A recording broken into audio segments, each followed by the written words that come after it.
Morning, everyone. Welcome. My name is Menachem Creditor. It's my honor to serve as scholar in residence and rabbi for UJA Federation of New York. We bring you Torah and music, blessing, and community every weekday. We've been doing so since March 18th, 2020. Today it is Tuesday, September 3rd, 2024. That's more than 4.5 years of Torah every single day, of finding friends from all over the world so that we can say good morning to each other, no matter what's happening, so that we can learn Torah, no matter what is happening, and so that we can see each other, no matter what's happening. Penny, it's good to see you. Thank you for reminding us. It's broadcast 1129. My dear friend Evan, it's good to see you too. Fabrice and Arlene, Debbie, Peter sending love to Frankfurt, Fabrice to you in Paris. It's good to see all of you friends. I hope that you and yours are safe. I hope that you and yours are well. Rosa sending love to Malta, Marcia, Lisa, Barry, Stacy, Amy and Jonathan, April and Linda, good morning. It's good to see all of you. Deborah and Ellen, Heather, Boker Tov. Hi Linda. Hi Heather. Okay. Let's keep saying hi to each other, friends. Please take over the job of saying good morning to each other while I get ready for a bracha.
לעסוק בדברי תורה, לעסוק בדברי תורה, הפוך בה והפוך בה, לעסוק בדברי תורה. תדע לה לה לה לה, תדע לה לה לה.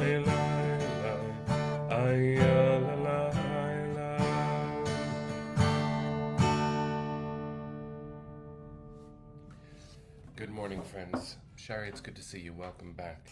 It's good to see all of you here. I hope that you are taking good care of yourselves as our whole people is in Shiva once again. You know, the word Shiva, of course, is the 7 days of mourning after a funeral, but Shiva also means the seventh. And so here we are, still in October 7th, also 333 days later. So here we are. And what do we do with that? That's what we have made sure to be attuned to as a Torah learning community every single day for the last 1,129 consecutive weekdays. It's been 4.5 years, and within those years, we have faced shattered hearts and moments, our own and beyond the Jewish community.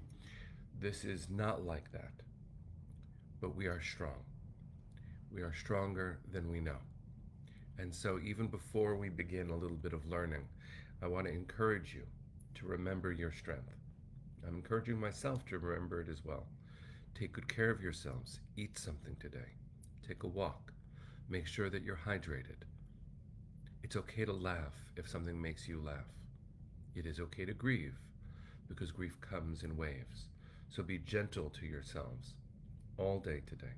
And I'll remind you and myself of that tomorrow morning. 1 minute at a time, 1 hour at a time, 1 day at a time.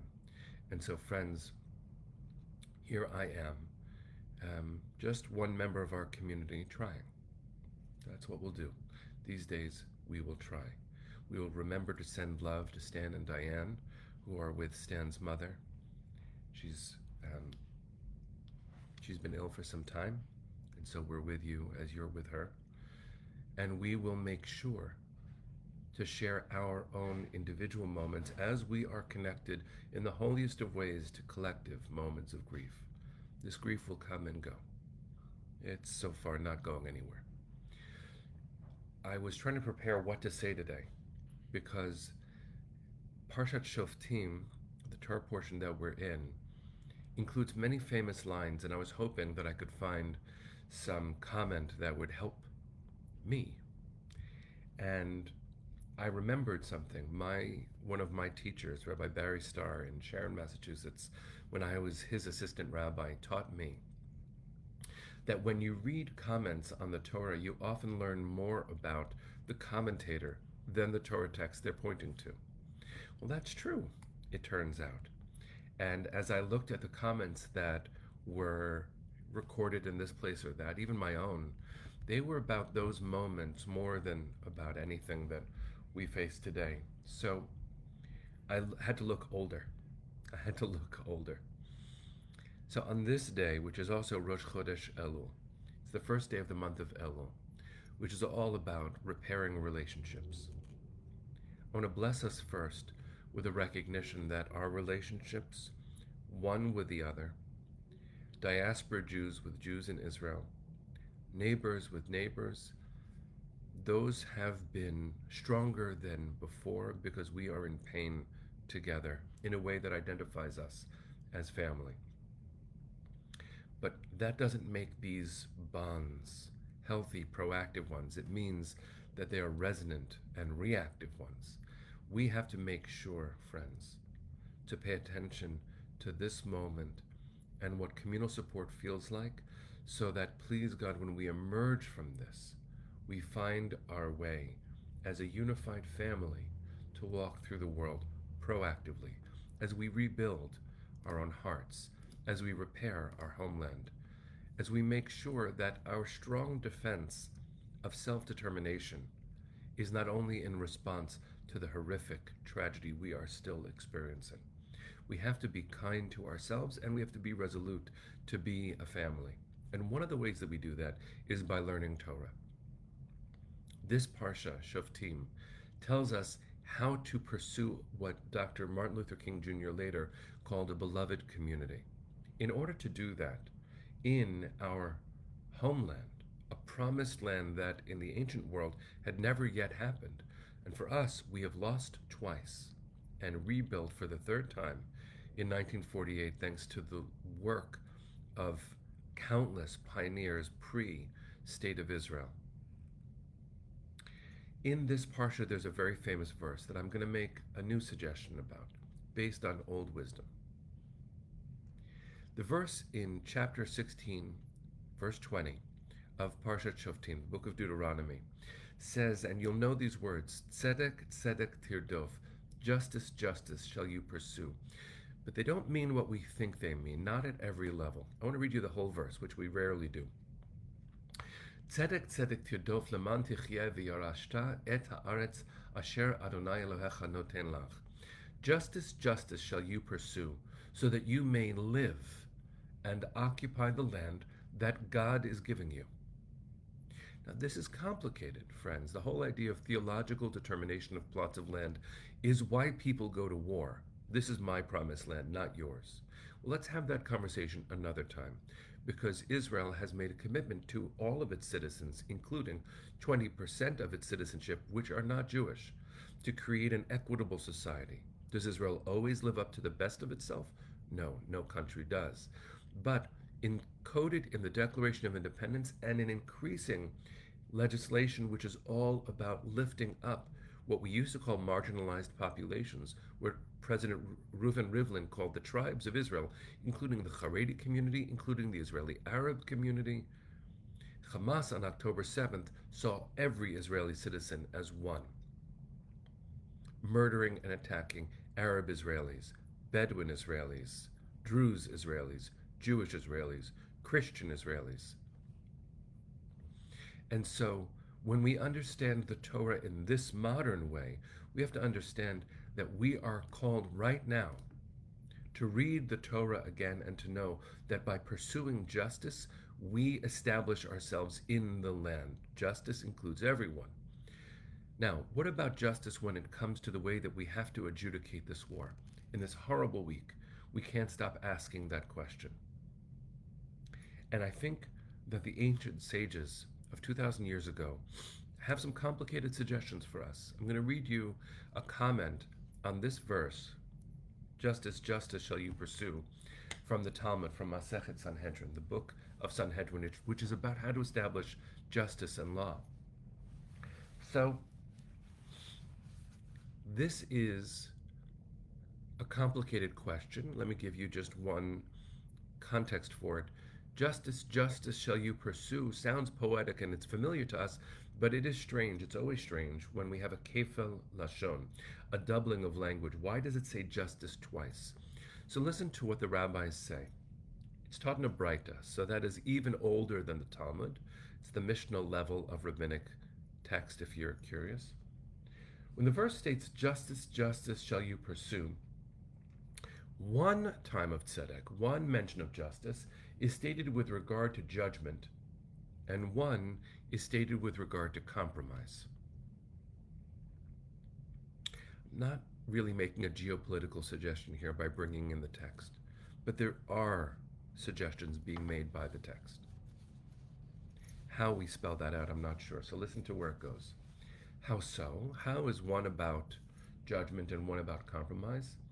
Well, where there are two boats traveling on one river and they encounter each other, if both of them try to pass, both of them sink because the river is not wide enough for both to pass. If they pass one after the other, both of them pass. Similarly, listen to the difference here. Where there are two camels ascending the ascent of Beit Choron, which is a path that's very narrow, actually, and they encounter each other, if both of them try to ascend, both of them fall, similar to the two boats sinking. If they ascend one after the other, both of them ascend, a turn-taking kind of way. I do not, and I want to be clear about this, include Hamas as a boat or a camel. They are terrorists, nothing more. They're not quite human. But in this way of thinking, friends, justice, justice shall you pursue is a prescription by the Torah through the lens of the rabbis in terms of how not to sink. And when you look, friends, when you look at what the people of Israel right now, by which I mean the citizens of Israel, are demanding of their government, the most public leadership of the global Jewish community, as complicated as that is, that the government of Israel empower the negotiators to seal the deal. That's the language that I encountered, shouted by thousands Sunday night at a gathering of the Hostages and Missing Families Forum. In short form, it's what Shari just rephrased from the teaching, how not to sink. Remember, the verse says, justice, justice shall you pursue, and the rabbis instantly say, well, there is a time for justice and there is a time for turn-taking, which they're calling compromise. Compromise is not the sacrifice of principles. It is the recognition that if you go like this, you both fall. Two camels cannot ascend at the same time. Two boats cannot cross each other's paths in a narrow river. I don't speak with more intelligence, more information. I'm not in the rooms where the negotiations are happening. But I do know that Hirsch and Aden and Carmel were on a list of hostages to be released. And I know this is how psychological warfare led by terrorists feels to the family. And I do not presume to speak as their immediate family feels. But there is a time for strict judgment and there's a time for compromise. And we want our family home now. I know this is complicated. I'm a rabbi. I know my lane. But we are a family in grief, a global family in grief. For us not to try to learn from the Torah in this difficult moment would not be authentic as a Jewish community. For us not to look at how our ancient sages, who themselves had countless refugees and went through terrible, painful history, the destruction of Jerusalem, the exiling of our people, countless massacred.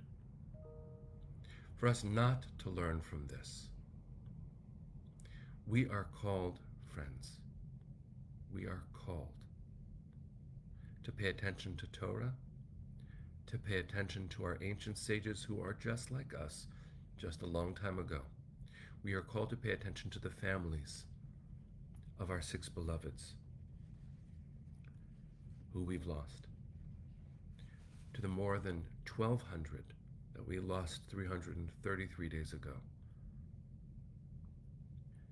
to the soldiers who are bravely fighting our fight, to their families who can barely breathe. We have to be strong. We have to be strong. So let me say this. We have no shortage of sadness right now.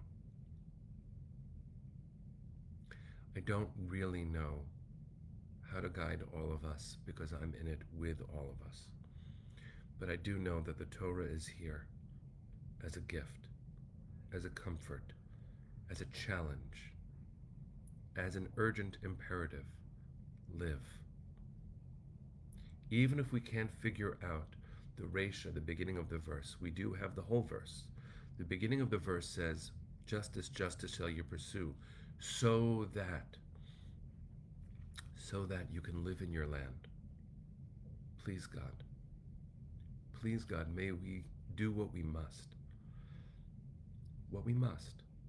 to repair our hearts, to live justly, and to live fiercely in our own home. We're in Shiva, and so this is what it feels like. I can't present any veneer, but I would ask us, friends, I would ask us to commit to taking a short walk today. Call a friend, pay a Shiva call. Thank you, Rosa. Let me reflect what you said, but amplify it as a general lesson. But that means a lot, thank you. When we make a Shiva visit, the impulse that so many people feel is to fill up the vacuum, the void of space, the discomfort, with words, with jokes, with news. But here we are, in a global Shiva. And the mitzvah when you go to Shiva is just to sit, just to be present, to let the mourners know they're not alone. Well, we are all doing that for each other right now. I promise you are not alone. Judy is making a Shiva visit this morning. Arlene's husband, Michael, is making a Shiva visit today. So, let's be gentle with ourselves and with each other. To expect anything else right now wouldn't be fair, wouldn't be right. So let's just be kind to ourselves and to each other. Pray with me for a moment just before we sing Hatikva.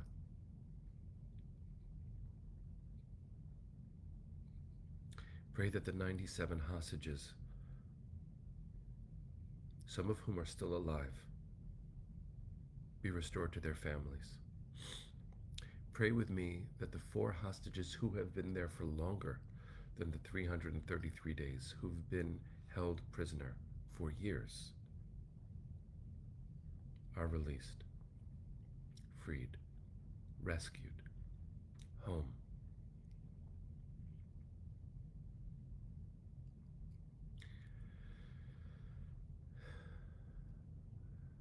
Let's send our wounded hearts east and hold our hands close to them so that we can feel our own heartbeat. We are alive. Let's do something good with these beating hearts. Kol hod balevav pnima nefesh Yehudi homia ulefatei mizrach kadima ayin letzion Sophia on lo avda tikvateinu ha-tikva bat shnot alpayim liot am chofshi be'artzeinu Eretz Tzion v'Yerushalayim liot am chofshi be'artzeinu Eretz Tzion v'Yerushalayim. Bring them home now. Am Yisrael Chai. See you tomorrow, friends.